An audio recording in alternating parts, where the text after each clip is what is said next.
cognitive. Comme vous l'avez vu, et bien aujourd'hui, comme vous avez aimé la vidéo la fois passée, quand je disais qu'est-ce qu'on va dire dans ces situations, aujourd'hui, je vais faire une deuxième partie de ça. Alors, qu'est-ce qu'on va étudier aujourd'hui? Et bien aujourd'hui, on va dire qu'est-ce qu'on peut dire dans ces situations. Vous adorez trop cette vidéo, c'est au moment où, par exemple, je vous donne une situation. Par exemple, quand quelqu'un est terni. Qu'est-ce que je veux dire dans cette situation? C'est ce que nous allons apprendre aujourd'hui dans cette leçon. Et n'oubliez pas de lâcher un méga giga pouce bleu, de vous abonner, d'activer la petite cloche de notification et de partager ma vidéo. Sans tarder, commençons notre leçon d'aujourd'hui. Premièrement, c'est pour un moment de bonheur.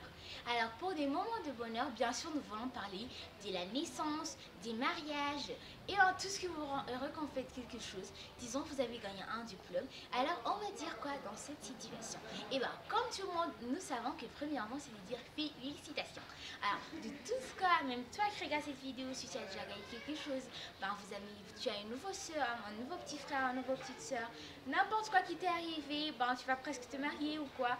Félicitations à toi. Ou bien tu peux dire tout mes meilleurs.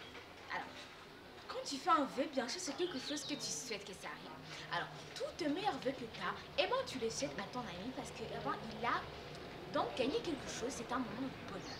Tu peux dire félicitations ou bien toutes mes félicitations qui est hyper très commun. Et aussi, on peut dire, comme je l'ai dit, on peut dire tous mes meilleurs vœux ou bien on peut dire bravo. Bravo, ben bravo, même en classe, quand tu es content ou bien quand tu as gagné quelque chose, tes camarades sont toujours comme bravo. Alors il faut dire ben, bravo quand tu finis ça. Et ben oui, ça ce sont presque tous les mots qu'on peut dire dans du moment de bonheur. Deuxième, c'est pour des situations où on a un mariage.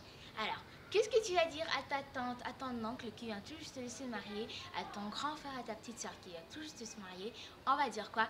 Eh bien, quand tu vas, on va dire vive votre mariage ou bien vive le mariage. Et pour ça, vous allez bien sûr dire ça quand vous êtes hyper trop souriante, parce que je dis ça quand vous êtes fâché. Et bien, les invités sera comme alors là, tu ne voulais pas dire ce que tu veux dire. Et oui, quand c'est pour le mariage, on va dire vive les mariés, ou bien on va dire tous mes meilleurs vœux. Ça aussi, on l'utilise quand tu vas te marier, parce que rappelez-vous, pour des moments de bonheur, il y a des naissances, pour des mariages, quand tu as gagné un diplôme, tout ça. Et aussi, bien sûr, le mariage, on va dire tous mes meilleurs vœux, ou bien je suis très contente pour toi. Tu es en train de parler à par exemple, la nouvelle mariée, elle est comme je suis hyper contente pour toi, je suis trop contente pour toi. Alors là, tu es en train de souhaiter quelqu'un et la mariée sera comme oh, elle est hyper trop gentille, elle est contente pour moi parce que j'ai gagné ça. Et oh, ouais, c'est hyper trop cool. Là, tu vas dire oh, vive votre mariage, félicitations jeune mariée, félicitations nouveau marié. Tu peux aussi même dire félicitations comme ça. Alors, tu peux même dire vive les mariés, vive les mariés, c'est comme vive les mariés, ça veut dire que ce sont de bons mariés. En fait, les mariages, c'est un moment de bonheur à tous célébrer, alors il faut sourire. Donc, c'est ce qu'on peut dire dans ces situations, on peut dire comme vive les mariés, qui est hyper trop mon préféré. Action. Alors, pour la troisième situation, c'est quand je vais pas sourire là parce que je n'ai pas envie de sourire. Alors c'est pour les décès. Pour les décès, en fait, c'est quelque chose hyper trop tragique qui arrive à tout le monde. Et ben, on peut pas l'éviter. Et si un de tes proches, un de ta famille, un de tes amis est mort, je suis hyper trop désolée pour toi parce que moi, si ça m'est arrivé, ouais, bien sûr, tout ça, ça arrive dans la vie. Et ouais, c'est juste, il faut y vivre. Et alors, qu'est-ce qu'on va dire dans les décès, dans un ami hyper proche qui vient de perdre quelqu'un qu'il aimait bien? Alors, on va dire mes condoléances. Pour mes condoléances, là, c'est quand quelqu'un est mort, bien sûr, tu vas dire mes condoléances. Tu vois, tu vas dire mes condoléances. Ou bien tu peux dire mes sincères condoléances. Parce que mes condoléances, et ben, quand quelqu'un dit mes condoléances, des gens, en fait, c'est hyper trop commun quand quelqu'un dit mes condoléances, des gens ils vont venir et ils vont commencer à dire ah, quelqu'un a dû mourir. Mais mes condoléances aussi, je crois, à mon avis, je crois que ça peut aussi être utilisé autre part, mais je ne suis pas hyper sûre. Mais je crois en fait que mes condoléances, mes sincères condoléances, c'est hyper utilisé pour demander, pour pour le deuil, pour des décès.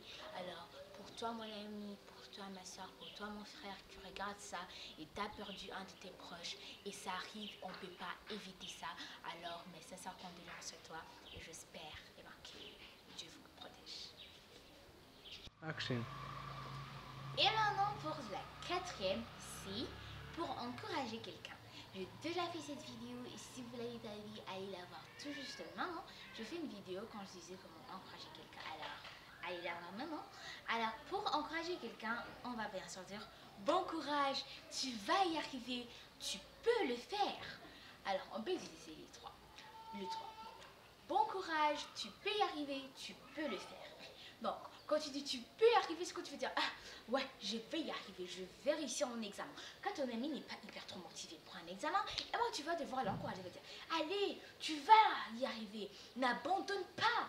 Allez, voilà, n'abandonne pas, tu vois, n'abandonne pas comme ça. Quand il n'abandonne pas, ton ami va voir, ah, merci, c'est trop la motivation quand tu as un ami qui te motive, quand tu as perdu d'espoir, quand tu sais plus quoi faire et ton ami est hyper trop lassé, il est trop génial. Et en fait, ça te donne la motivation de faire ça. Alors, pour motiver ton ami, pour motiver ton proche, pour motiver quelqu'un que vous êtes hyper trop collé, pour motiver ta famille, tes amis et tes frères et sœurs, tu peux utiliser ça. Tu peux dire, n'abandonne pas, tu peux y arriver, continue comme ça. Quand tu continues comme ça, ça veut dire que tu gagnes. Par exemple, ton ami est en train de courir un marathon, ou bien ton ami est en train de faire son devoir. Et il a bien sûr réussi la première question, la deuxième question, mais la troisième, mais la quatrième, c'est hyper difficile pour elle. Alors, qu'est-ce qu'elle va faire? Quand elle commence à dire, ah, c'est difficile pour toi, quand elle commence à regarder un peu comme si ça sera difficile, c'est comme, allez, tu peux y arriver, continue comme ça. Ouais, sur la troisième, t'as fait hyper trop bien. Alors, elle va dire, ah, tu penses vraiment? Oui, je pense vraiment. Et elle va continuer et ça va la motiver, même si, bien sûr, même si elle ne connaît pas, elle aura au moins le courage de vouloir. Alors, pour encourager quelqu'un, tu peux dire, bon courage, tu peux y arriver, n'abandonne pas, continue comme ça. Action. Voilà tout ce qu'il y avait pour vous dans cette leçon aujourd'hui et j'espère les amis que vous avez hyper trop aimé. N'oubliez pas de lâcher un méga giga pouce bleu, de vous abonner, d'activer la petite cloche de notification et de partager la vidéo. Et voilà tout ce qu'il y avait pour vous dans cette leçon et si vous avez aimé, n'oubliez pas de lâcher un... Et voilà tout ce qu'il y avait pour vous dans cette vidéo et si vous avez aimé, n'oubliez pas de lâcher... Et voilà ce qu'il y avait pour vous dans cette leçon. Et si vous avez aimé, n'oubliez pas de lâcher un méga giga pouce bleu, de vous abonner sur la chaîne YouTube, d'activer la petite cloche de notification pour qu'à chaque fois quand je vous pose une vidéo du lundi au vendredi au samedi je crois, à 5h du matin, n'oubliez pas que vous allez tous le recevoir. Et n'oubliez pas aussi de partager aux autres enfants en personne pour qu'ils apprennent et aussi d'écrire en bas dans les commentaires et ce que vous allez faire, pourquoi vous avez mis cette vidéo et dites-moi beaucoup de vidéos que je vais apprendre et n'oubliez pas de rester toujours connecté. Au revoir les gars.